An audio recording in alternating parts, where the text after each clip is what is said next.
여러분 안녕하십니까? CJB 아침 뉴스입니다. 처음 학교로를 둘러싼 사립 유치원과 도교육청 간의 갈등이 결국 법정 싸움으로 번지고 있습니다. 사립 유치원 원장들이 충북 교육감을 직권 남용으로 고소한 가운데 교육청은 문제될 게 없다는 입장입니다. 이윤영 기자입니다. 사립유치원 원장들이 청주지방검찰청에 고소장을 제출했습니다. 김병호 교육감을 직권 남용 혐의로 고소한 겁니다. 온라인 입학관리 시스템인 처음학교로 미참여 시 보조금을 삭감하고 각종 지원을 끊겠다는 것은 관련 법령 어디에도 근거가 없는 직권 남용이라는 겁니다. 이 처음학교로의 참여 여부는 일종의 공고사항이고요. 사립유치원의 자율적 판단에 맡겨진 것인데 이 제재에 대한 법적 근거가 없다는 것이 문제입니다. 직권남용죄가 성립한다는 것이고 이러한 경우 처벌이 불가피하다는 것이. 충북교육청도 즉각 기자회견을 열고 사립유치원 측의 주장을 반박했습니다. 사립유치원 제재는 직권남용이 아닌 교육감의 재량권 범위 내에 있다는 겁니다. 보통교육부로 들어오는 예산 범위는 교육감의 재량권에 있습니다. 지원하도록 하고 있지만 반드시 그거를 꼭 지켜야 되는 것은 아닌 거죠. 또한 어제까지 처음 학교로의 참여 의사를 밝힌 76개 사립유치원에 대해서는 각종 제재 없이 동일한 기준으로 예산을 지원하겠다고 밝혔습니다.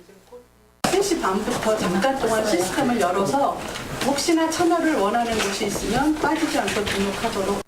하지만 미참여 유치원에 대해서는 내년부터 강력한 제재 조치를 예외 없이 적용할 것이라고 밝혀 밤샘 농성과 법정 공방으로 이어지는 사립유치원과 도교육청 간의 갈등은 더욱 격화될 전망입니다. CJB 뉴스 이윤영입니다.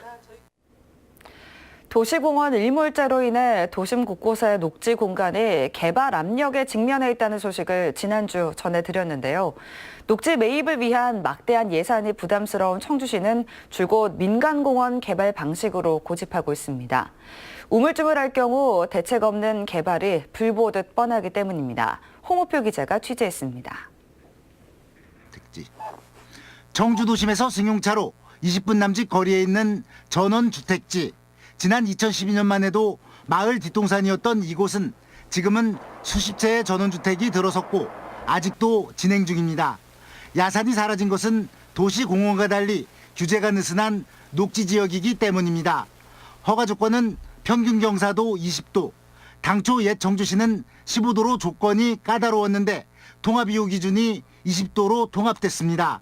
웬만한 비탈도 전체 평균 20도만 맞추면 되는 이른바 평균의 함정이 난개발의 도구가 된 것입니다. 평균 경사도는 어차피 도시지역이나 농촌지역이나 똑같이 적용이 되기 때문에 그로 인해서 개발은 불가피하다고 볼 수밖에 없습니다. 평균 경사도이기 때문에 우리가 실제 생각하는 것보다는 경사가 가파르는 곳이 있습니다.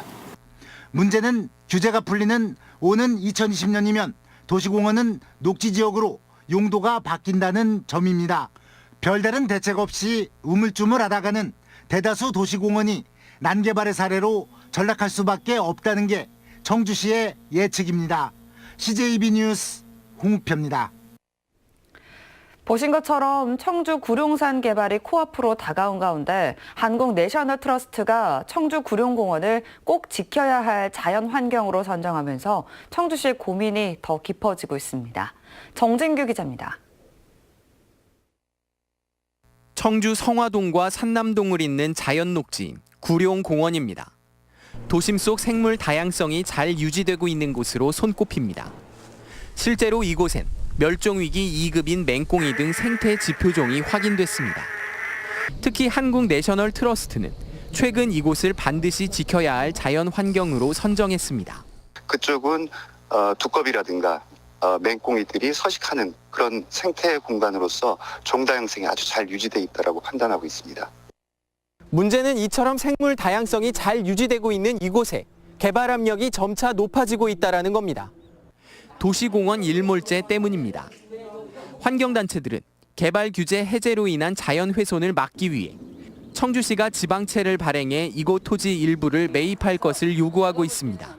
개발 압력이 높은 곳은 또 순차적으로 매입을 하고요. 10년 안에는 또 그 다음 개발 압력이 높은 곳은 매입을 하고 이런 방향을 좀 가져가자고 지금 저희가 계속 제안을 하고 있는 상황입니다. 반면 청주시는 신청사 건립 등 굵직한 사업들로 인해 지방채 발행에 부담이 있다며 민간공원 개발 방식으로 70%의 녹지라도 지키겠다는 입장입니다. 구룡공원 같은 경우는 약 2,600억 정도 소요가 됩니다. 토지 매입비만. 그걸 시에서 충당하기는 어렵습니다. 불과 1년 6개월 앞으로 다가온 개발 규제 해제에 대한 해법을 찾을 수 있을지 지켜볼 일입니다. CJB 뉴스 정진규입니다. 호남 일부 국회의원들이 주장하는 호남선 KTX 직선화 억지 주장이 새로운 국면을 맞았습니다. 충청북도는 최근 예비타당성 조사 면제 사업 목록에 충북선 철도 고속화 사업 등 3건 외에 평택에서 오송간 2복선화 사업을 신청했다고 밝혔습니다. 평택 오송간 2복선화 사업은 SRT 개통 등 수요 증가에 따른 것으로 KDI가 예비타당성 조사를 1년 넘게 진행 중이지만 사업 착수에 필요한 점수가 나오지 않아 정부 고민이 큰 것으로 알려졌습니다. 평택 오송간 2복선화 사업의 예타 면제가 확정될 경우 호남선 직선화 주장은 사실상 실현이 불가능하게 돼 결과가 주목되고 있습니다.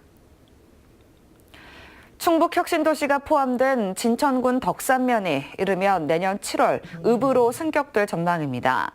진천군은 송기석 군수와 박양규 군의회 의장 등이 참석한 가운데 덕산읍 승격 추진위원회를 발족하고 내년 7월 읍 승격을 목표로 활동에 들어갔습니다. 덕산면 인구는 혁신도시 인구 유입에 힘입어 19,800명을 돌파해 읍 승격 요건인 2만 명에 불과 200명이 부족한 상태입니다. 우리나라 전체 소각시설 용량의 20%가 청주에 집중돼 있다는 사실 알고 계셨습니까?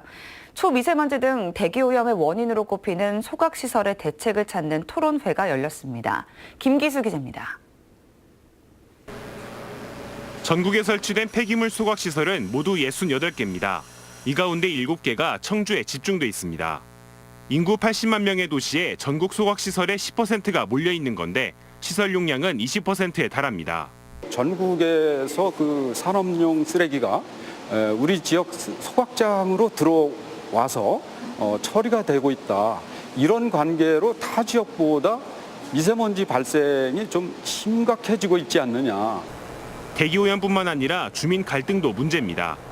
주민 지원이 법으로 강제된 생활 폐기물 소각시설과 달리 사업 폐기물을 다루는 민간 소각시설은 주민 지원이 강제되지 않습니다.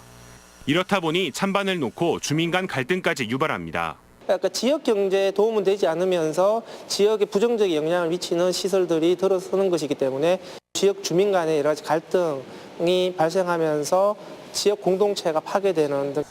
토론회에선 이 같은 문제를 해결하기 위해 사회적 합의기구 운영부터 오염물질 총량제 도입 등 다양한 대책들이 쏟아졌습니다.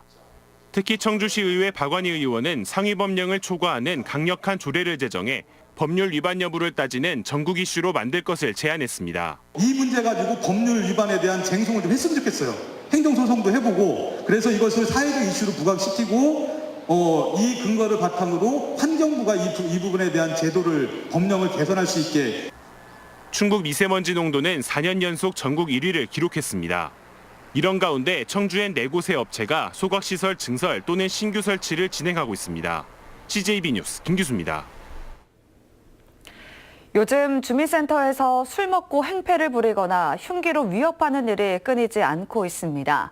도내 대부분 지역이 무방비 상태인데 충주시가 처음으로 청원경찰을 배치하기로 했습니다. 이태현 기자입니다. 술에 취한 50대 남성이 주민센터로 들어옵니다. 의자에 앉아 불만을 토로하던 남성은 잠시 뒤 흉기를 꺼내 자해를 시도합니다. 직원이 신고해 경찰이 출동하고 나서야 사태가 일단락됩니다.